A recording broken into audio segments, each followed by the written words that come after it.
Hi, my name's Mickey, and if you work for an AI startup, if you are a CEO or founding an AI startup, or if you just want to talk about AI startups, then this video is for you. It's the day after Christmas. I'm here in the jungle of Costa Rica, which you can't see because it's pitch black outside.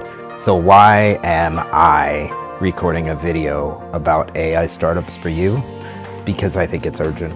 Because I think that I can help you save a lot of money, a lot of time, and serve your customers right faster and better. Here's how. Some things are just hard. AI is hard. It's brand new. Nobody really knows the only way to do it or the right way to do it. And anyone who tells you that they do is lying. And they're lying because this field is moving so fast. Things are happening every single week. New papers being published, new ideas coming forward.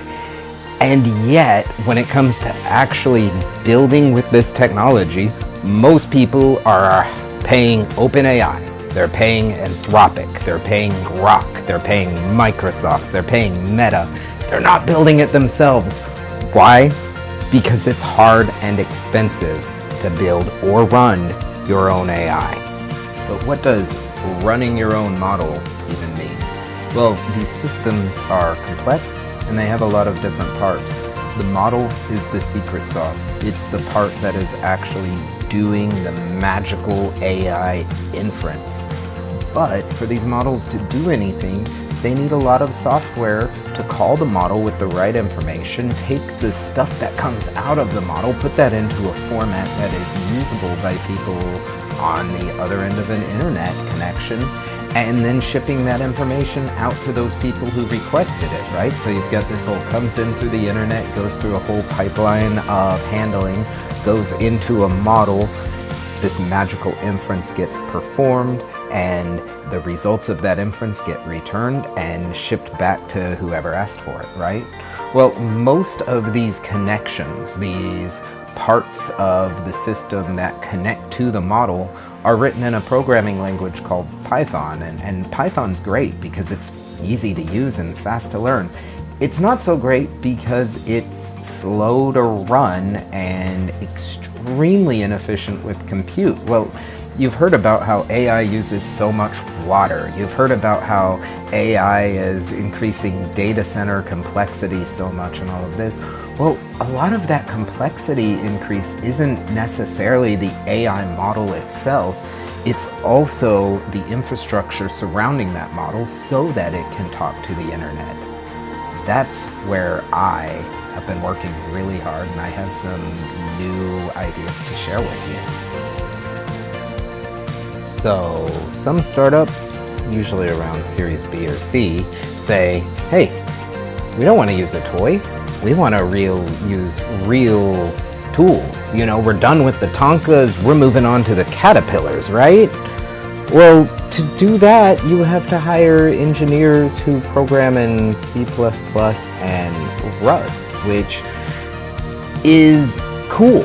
It's very efficient. It compiles down to binary. It basically is as fast as you can get a computer to go, except those engineers are really hard to find and expensive, and it's hard to maintain and keep up all of what you need to do with systems that are written at such a low level.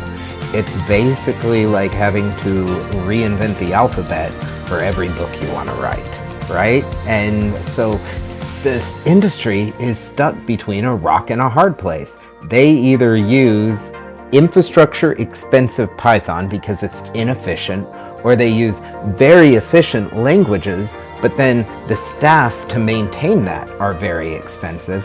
So then you're an AI startup. What are you gonna do? Confession time, friends. I'm not an AI engineer.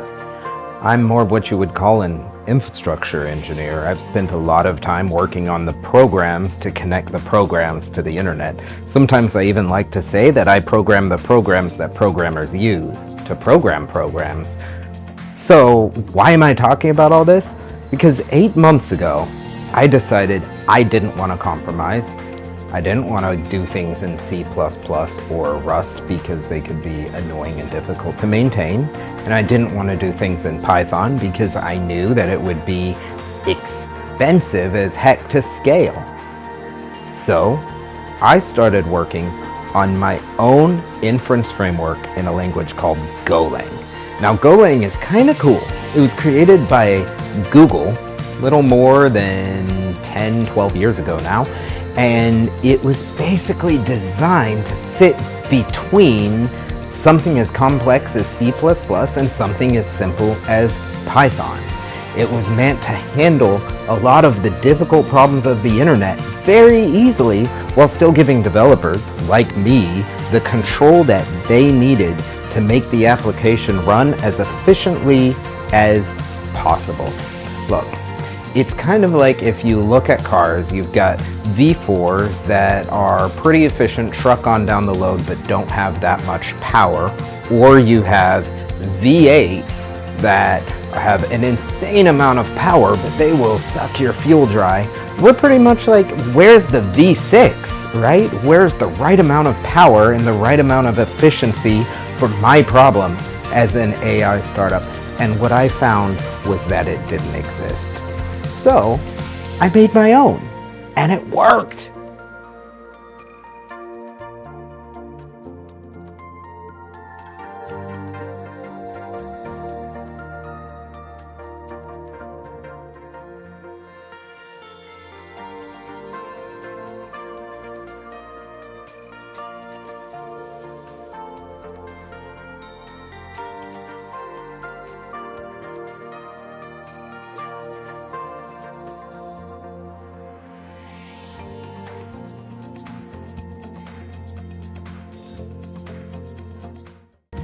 If you're using AI to deliver critical business features to your customers, I am sure you're already thinking about how you can self-host this. You're thinking about this because you have both data privacy concerns and cost volatility concerns. You have data privacy concerns because you know that providing your customers private or sensitive data to third-party APIs has some risk, right? And you have cost volatility concerns because you know that third-party providers can change their rates, and that's going to impact your business model and cash flow. I think that the rates are going to go up a lot in 2026 because the investors in these systems are calling for their money back. And I think it's a great time to move to self-hosted because the technology has moved along at such a clip that self-hosted AI can now perform better than OpenAI could just 2-3 years ago, right? So let's think about it. Reach out, Mickey at Corewood.io. That's MICKEY at Corewood, COREWOOD.io. Thank you very much, and happy holidays and happy New Year.